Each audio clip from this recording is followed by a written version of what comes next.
All right, A to Z Sports here. We have a little bit of an extra here for you. Live from PNC Park from the bullpen, close to where the guy got tased last year, we have Demitrius Thorn.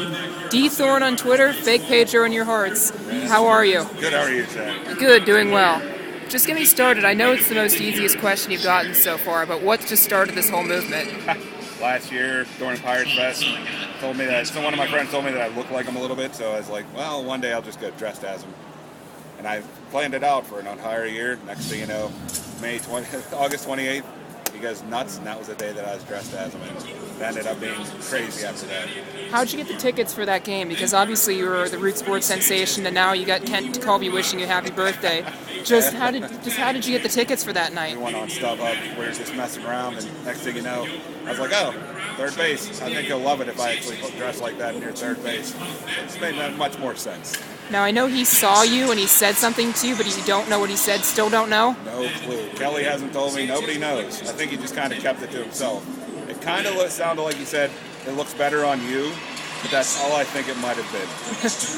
What does that mean to you, that was what he said? That means that he likes it.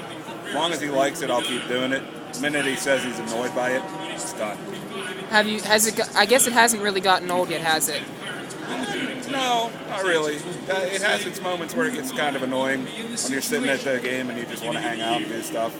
But, I can live with it. The kids like it. That's all that really matters. Does it take you 5 minutes longer, like turnpike traffic, to say, okay, they're going to say, hey, it's Fake Pedro, I got to take 5 extra minutes to get from place to place? Yeah, it does. When I wanted to go to the bow tie bar yesterday, got stopped about 10 times. It was fun, but it wasn't cool. Just by fans or by PNC Park people too?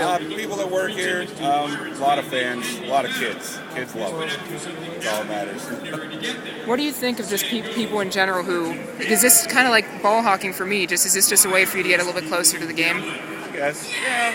I mean, it wasn't that to begin with. It's still kind of not. But, it's a passion. I see how ball hawks are now.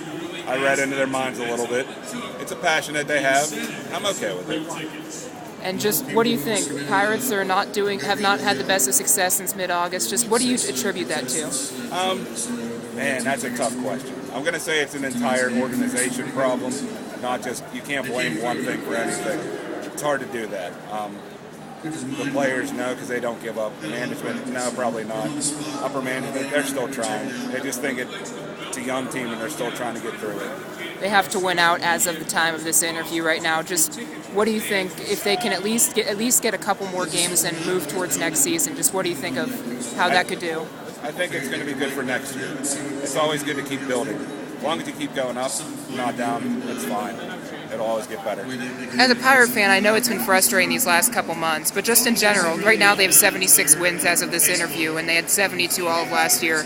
Just how much does it need to be put into perspective that, yes, this is a young team, and yes, this team is continuing to build towards that winning product? I think a lot of people don't put it into perspective. They need to. It'd be better if they did. Getting mad, yelling doesn't do anything. It just makes it a little bit harder for them. Got to have their backs. That's the only way that they'll understand that you still love them. Just in general, Joe Hanrahan's the Pirates closer, as you well know. But what do you make of the current role of the closer in that you have to save the game? You don't really. In Hanrahan's case, the Pirates struggling, just not get the time that you need. I think that's, again, the management thing. I think it has a lot to do with money for next year, because it's going to end up paying him about $7 million if they get him up to 40 saves, which they could have done easily. But just getting him playing time is a good thing. They just don't want to do that. Back to you, just in general, you had PNC Park field days. I know you went as Pedro again. Just how is the cage? How is the fielding? Did you get any bounces like the hot corner there? Oh, no. I was a little, it was my birthday the day before, so I was a little bit, tore up. You're having fun, but a different kind of fun. Yeah, it was more of like, wow, we're actually on the field at home plate. Other than that, I couldn't try. First time on the field?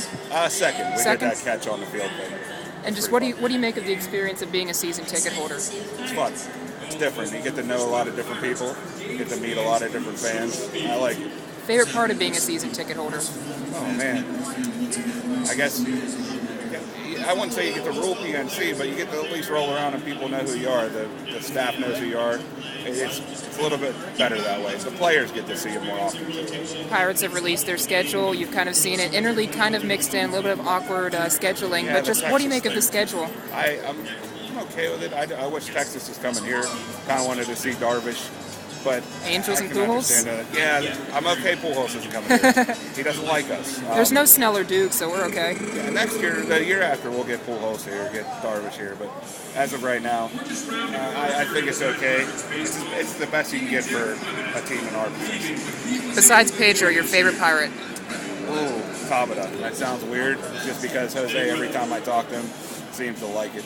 But honestly, there's not one that I like way more than Neres except for Pedro. You're at the plate. You're a Pittsburgh Pirate. You have your one at-bat as the one guy is going to have on the Marlins. What's your at-bat music? It's Marte Party, and the song is V8. V8. It's a different song. It's a good dubstep song.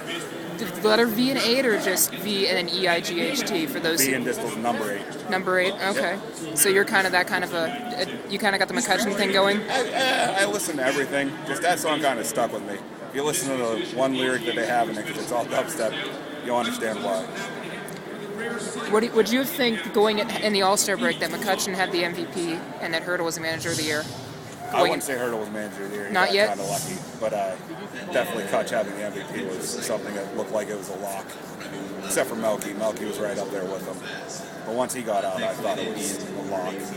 What's your thoughts on the fans, kind of with Neil Huntington's remarks to the fans on Sunday? Just what do you think about it? Blown out of proportion? Just something along those lines? Blown out of proportion. I don't think he was directly putting it toward people who come here all the time. I think it was just people are reactionary in the city, and they go a little bit nuts, and he wants them to calm down. And the only way you can really tell them to calm down without doing it is going, we're doing it the right way, we don't care what you think.